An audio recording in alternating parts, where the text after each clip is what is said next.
Welcome back to the Alliance Alive. We were about to go up the staircase. I did take a moment to go ahead and heal myself a little bit, and I got a few stat gains. Also want to take a look at the talents I can possibly learn here. Galil lately has been using a spear and a shield. Azura, on the other hand, can use a staff and some sigil magic. We're going to go ahead and unlock Expert, which gives us a -2 to SP use. Pretty useful.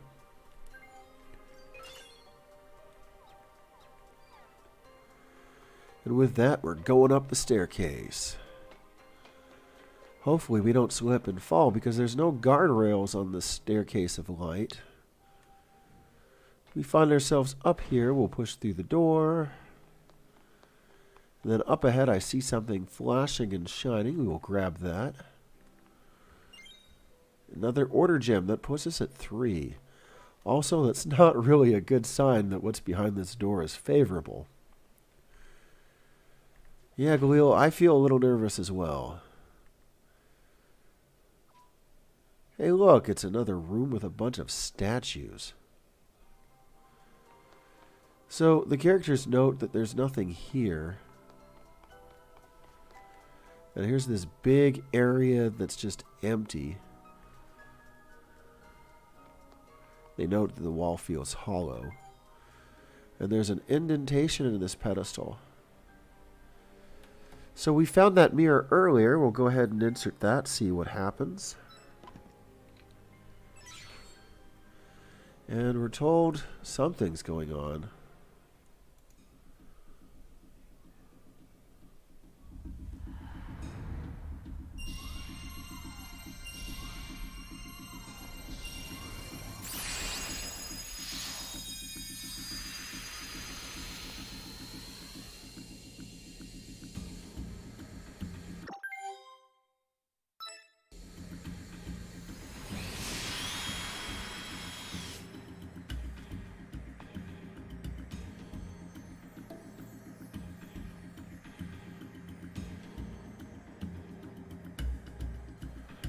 They found it. They found the picture of the blue sky.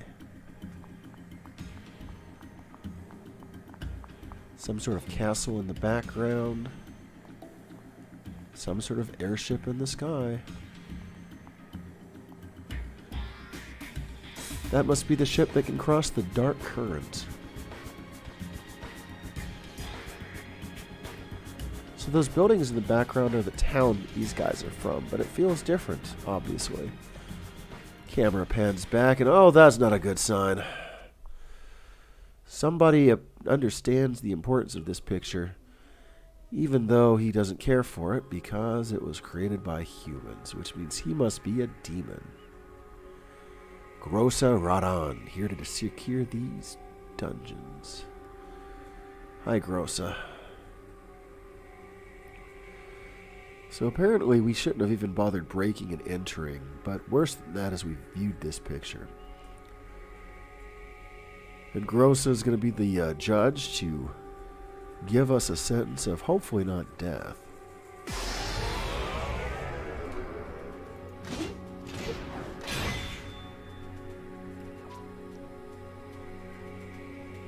Well, Galil points out the obvious, that this guy's incredibly strong.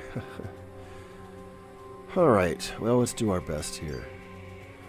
I don't think I want to use B-Strike, so either aim stroke or consecutive strike. Let's go ahead and try that. And then I unlocked Active Trap, which has a chance of stunning somebody. Probably won't pull it off, but we'll give it a shot. His double thrust is better than mine.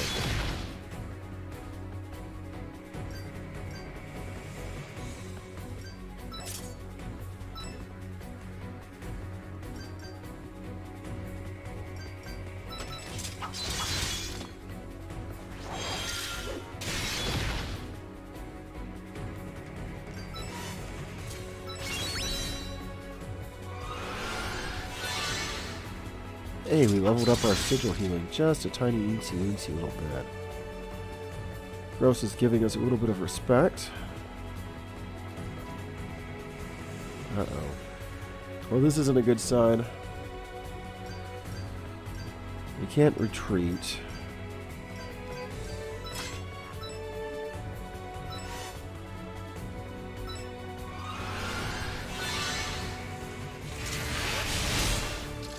What did he do?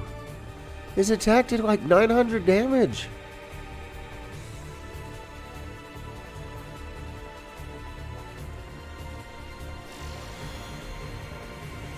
He's using some sort of dark magic there. That's not a good sign.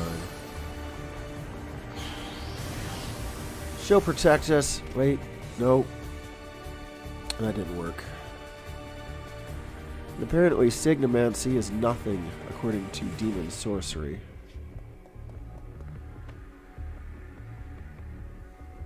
Azura can't see anything.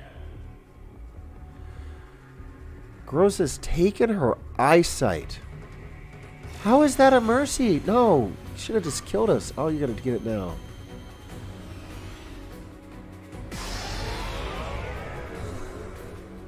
So I don't know how I'm gonna win this fight. What are you doing, Azura? No, get in the back line. Get in the back line. No, you're not gonna. So she's got a plan, I guess. She's lit herself on fire? I'm kidding, kind of. So this is the ignition state, which allows you to use a special move known as a final strike. This is generally dependent on the weapon you're using. It will destroy the weapon that you're using. You can repair that weapon later, but we don't have access to that at this point of the game. And this is kind of your oh snap button for when things just don't seem like they're going to go well. I want to point out that it's only letting us use the Crimson Echo ability on her Memento knife.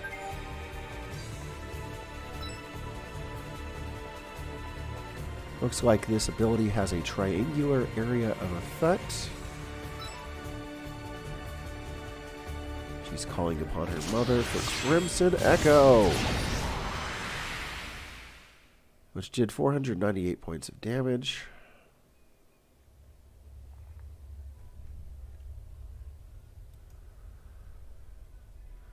He's still standing.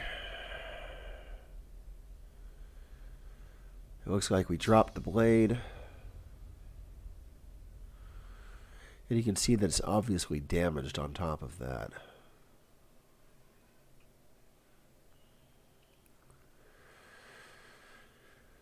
So it looks like it was 1,000 years ago that the humans were annihilated by the demon invasion. That's nothing new. And it looks like the demons set up the Great Barrier to divide the world. So the demons have the beast folk, and underneath the beast folk are the humans. But the humanity is going to continue to fight. And it looks like we're gearing up for a change across the world once again. It's a lot of exposition for something that we already know and understand.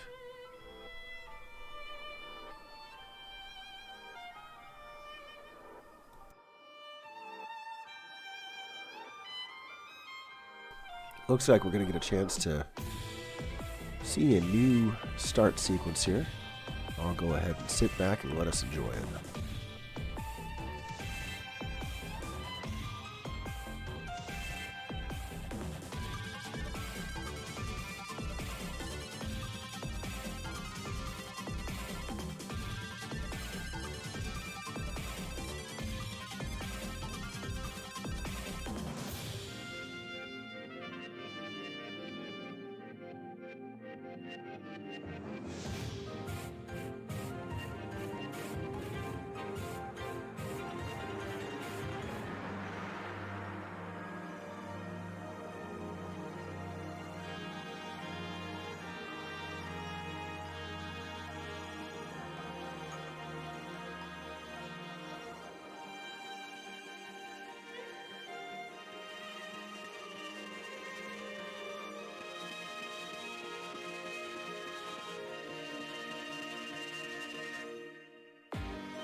We are back in the reigning city.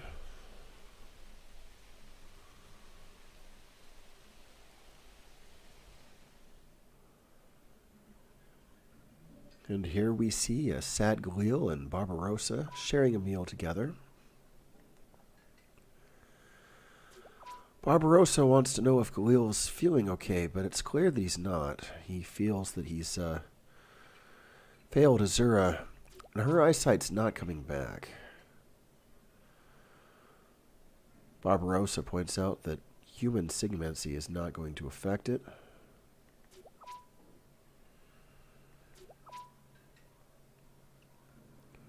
But Barbarossa seems optimistic.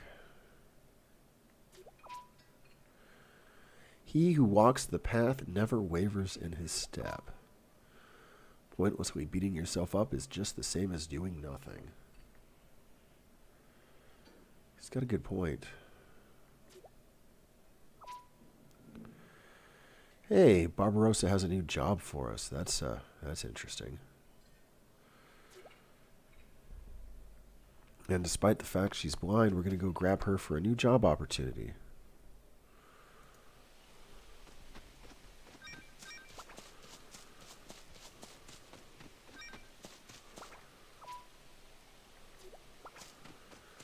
These people still say pretty much the same thing.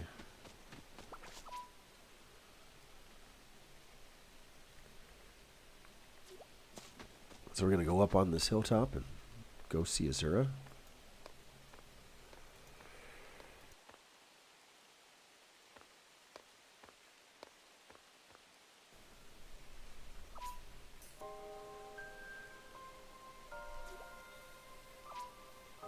So she's blindfolded.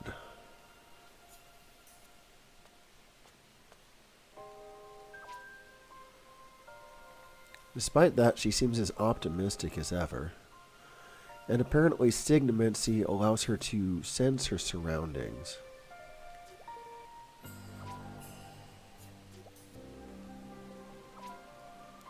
It's kind of interesting how Azura is still so certain that things will work out, but Galil is still so untested and unsure. Azura is also glad that she got the chance to see the picture of the blue sky. So I guess that was worth losing your eyesight over.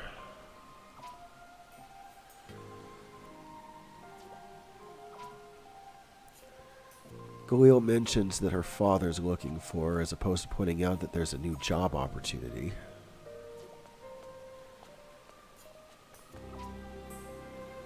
Galil stops Azura by calling out her name, and then he says that he couldn't protect her. But he will show her that blue sky again. And then as she turns for a moment, the blindfold's removed, so we can see that she really is genuinely happy. This isn't a setback to her at all. Also, fun fact, it's not going to be a setback gameplay-wise, and it's something that I have kind of a concern about. She might as well not be blind. When we go into fighting, we could equip her with a bow and arrow, she'd still be able to hit things.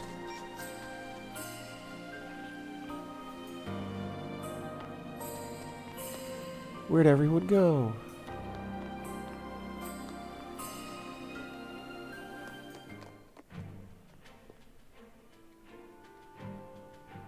Hey Reza, what's up?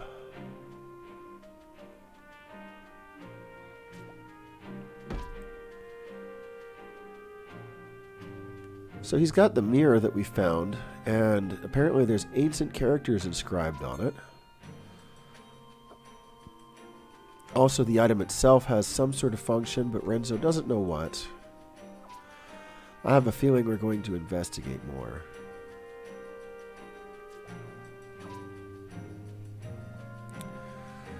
Barbarossa points out that the demon that showed up is definitely one of high standing. That's a good sign that things are valuable, I suppose.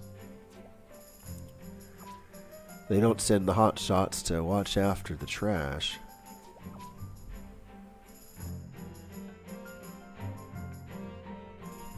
It's kind of interesting how Renzo still speaks so disrespectfully and formally to Wyatt. It's clear that on some level he considers himself an equal there. So if there's a linguist in the living forest to the north, that's probably a sign we're going to be going to the living forest in the north. But Barbarossa's surprised that anyone lives there, so... Azura points out she is coming too. But she can sense her surroundings with signimancy.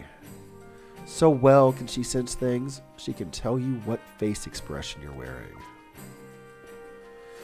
But she still asks her dad for approval, which is interesting. And it sounds like he's going to reluctantly give her permission.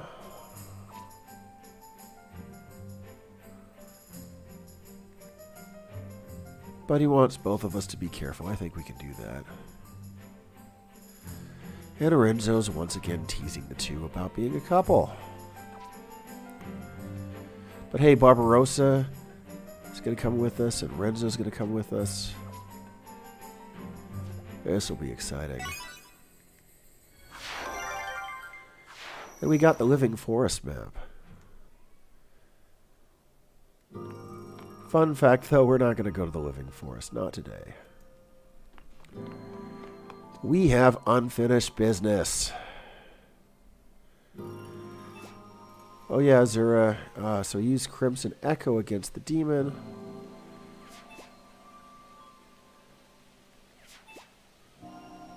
Barbarossa points out, you know, that's probably the smart thing to do.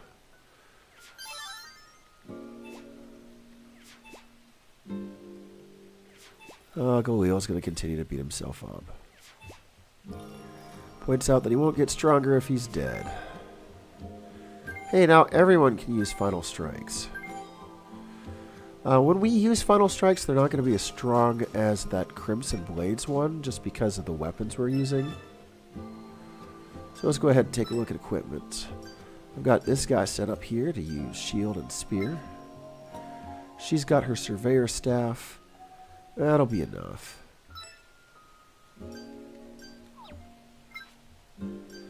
Renzo uses sword and bow.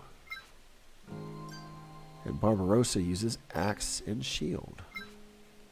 I'm not going to bother to change any of those. I think that's fine.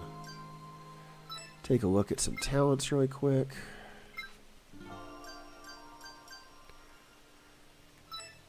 Looks like he's got a novice talent for shield, and both novice and expert for axe.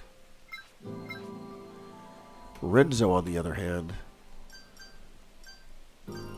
his bow skill could be a little better. But we're actually going to cheat just a little bit, and we're going to give him Awaken New, just so he can learn some better bow skills. I'm okay with that. Suppose we'll give him Talent Expert as well. A+ plan.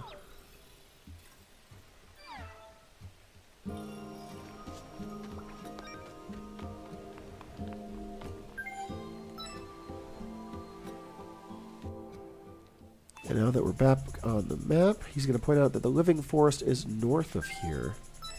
Now you can go ahead and show us really quick where north of here is.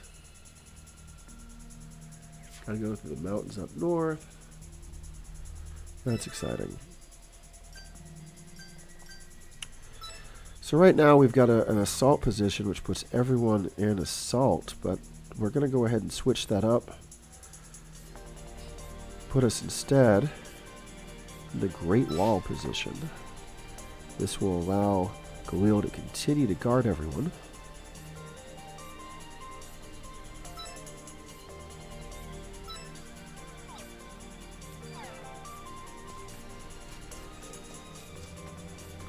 So this would have been a good time to take a look around, but I know right where we're going, and this is going to seem like pretty familiar ground to many of you.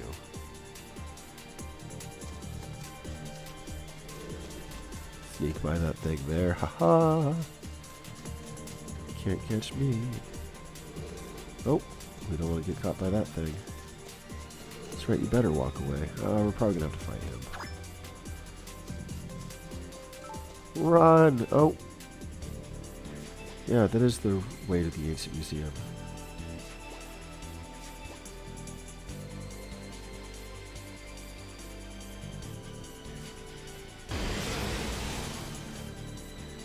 Well, we'll go back later, I suppose. I was under the impression it would let us go over that way. So it's explaining to us how ignition works. We take damage or people fall in battle, it fills the gauge for the ignition. When that gauge is up, we're all able to do what we need to do. He's got this final smite ignition skill for his shield, for example.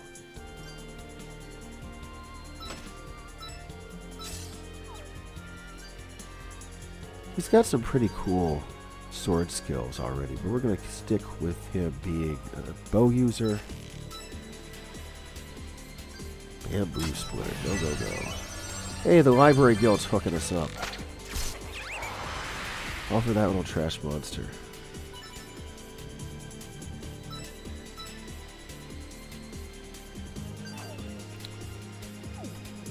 No problem, no problem. Well, originally I had hoped to sneak back over that way. I guess we'll just have to wait a little bit. No big deal. So to get over to those mountains, we're going to have to go around and over.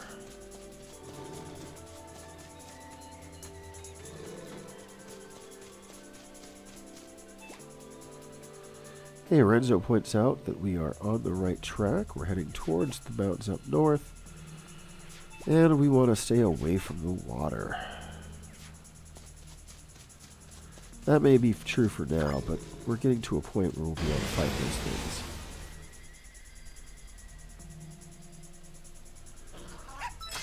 It's kind of silly to me that these fights are so easy and straightforward. And we've got 4 people in our party now. Seems like a waste of our time. And if you look way out there, there's something shining. You know what? We're going to go for it.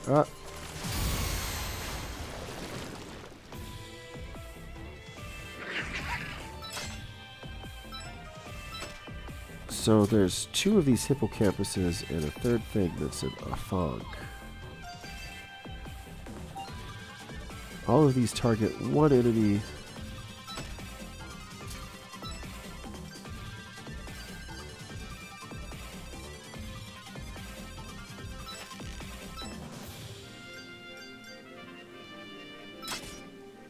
Well, let's give it a shot. Worst case scenario is we die horribly. Haha, we deflected. Didn't stun that thing, unfortunately. But now we're going to need to heal that guy up. No, get back up.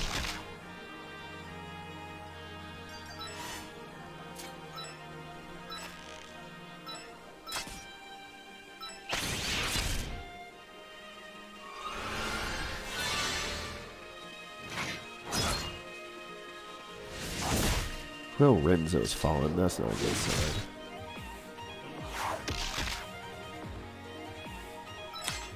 We'll have him block. We'll use healing Sigimancy on him just to keep him up.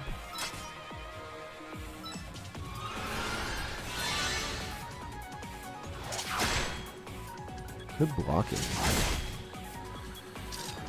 But now he's fallen. Oh no.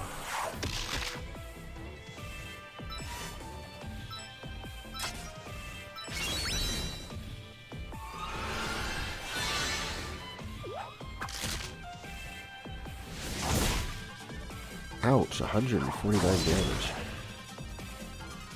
Keep in mind that's a character that has 225 hit points normally. I think we're gonna die, guys.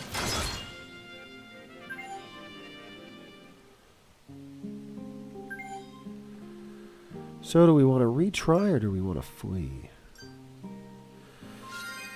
Well, let's retry it. Why not?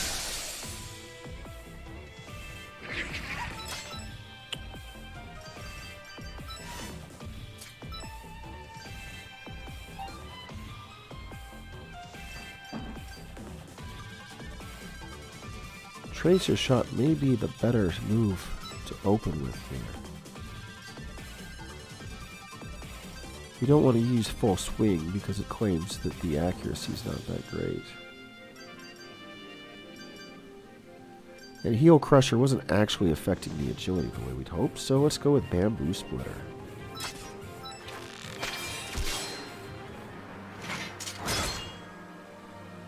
So if we're proactive with the healing, should keep him up a little bit longer. There we go. Nice. Slowly but steadily.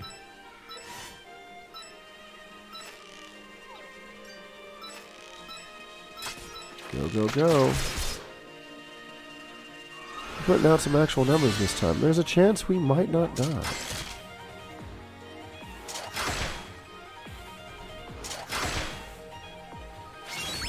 Hey, support level up for the Bamboo Splitter skill.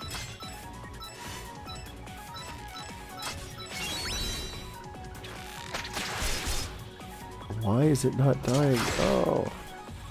Stand back up, quick.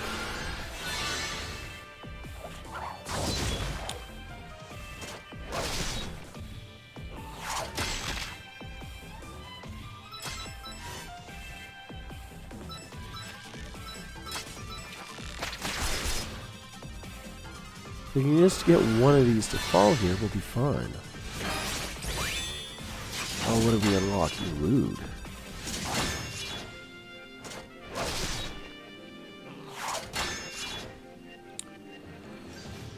So, Elude parries an enemy's attack with our shield, with our strength playing a role into our chance to evade. Huh. Might as well.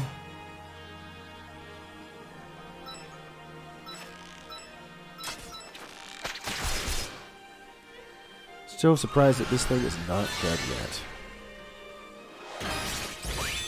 We unleashed a new skill. Shield Bash. Finally.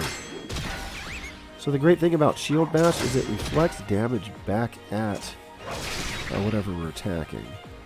The only problem with it is that it's a little slower. It's also a kind of an expensive move SP-wise. Alright.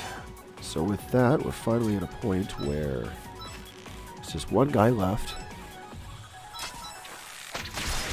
Barring specific situations, we shouldn't take so much damage that one person falls in the round.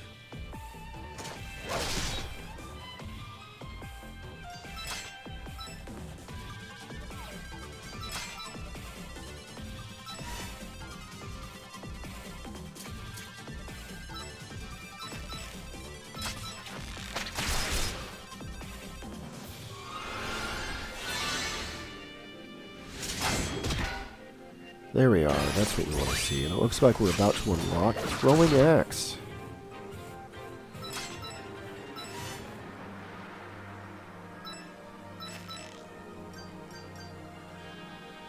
Throwing Axe is what it says on the 10.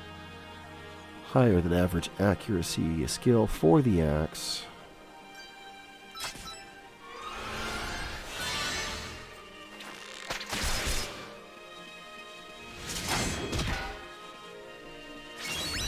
And hey, even Shield Bash worked that time, so...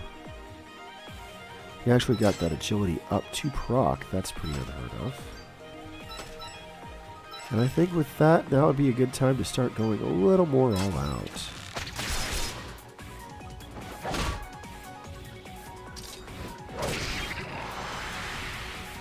Well, kids, we did it. Miraculously.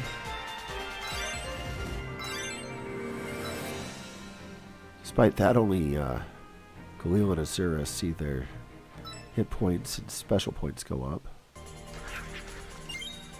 All that for a Chaosium gem. We can collect those and exchange them for items, but we are out of here. We'll come back later and grab that other one. Could I possibly fight the other one over there? Sure. Do I want to? Not really. Although with Shield Bash, I feel like at least we're in a better position with our shield, so that's good to see. Gonna make our way through this tight little corridor here.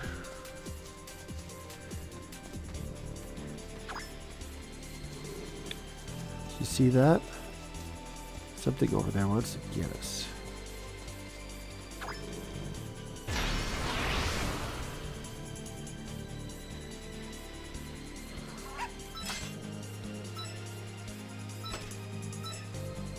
I don't know why I'm going for broke on this one monster.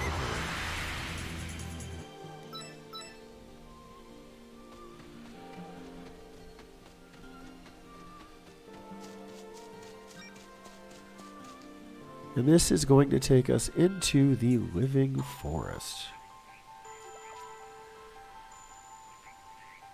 Azura appreciates how refreshing the air seems.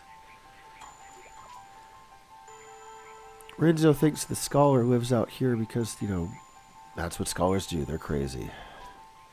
But Barbarossa has a warning for us. Apparently it's called the living forest for 2 reasons. The trees glow blue, which makes them appear alive. And apparently there's a dryad that dwells in the forest. So apparently it's a plant monster that looks just like a human.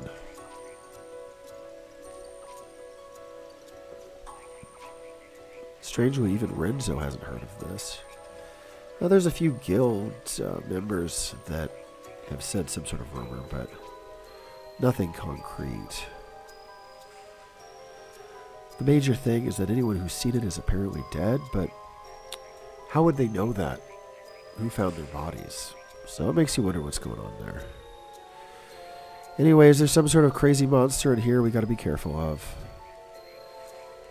That being said, I think this is probably a good place as any to wrap it up. When we come back, we'll go through the forest, see if we can't find the scholar, and see if the scholar can't tell us anything we don't already know about this mirror that we found. Thank you everyone for watching. Please continue to stay tuned.